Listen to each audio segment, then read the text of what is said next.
Current affairs, today's headlines, August 25, 2022. Punjab. PM inaugurates Homi Bhabha Cancer Hospital and Research Centre of Tata Memorial Centre in Mohali. Haryana. PM inaugurates 6,000 crore rupees Amrita Hospital of Mata Amritananda Maya Math in Faridabad. Transgender persons to get holistic health services under Ayushman Bharat PMJAY.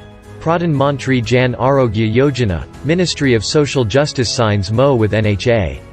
S. J. Shankar calls on President of Brazil Jair Bolsonaro in Brasilia. I&B Minister Anurag Thakur launches Azadi Quest app, a series of online mobile games on the heroes and milestones of Indian freedom. Finance Ministry makes unauthorized publication of export-import data compoundable offence.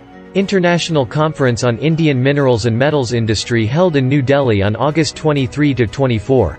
RBI lifts restrictions on American Express imposed in May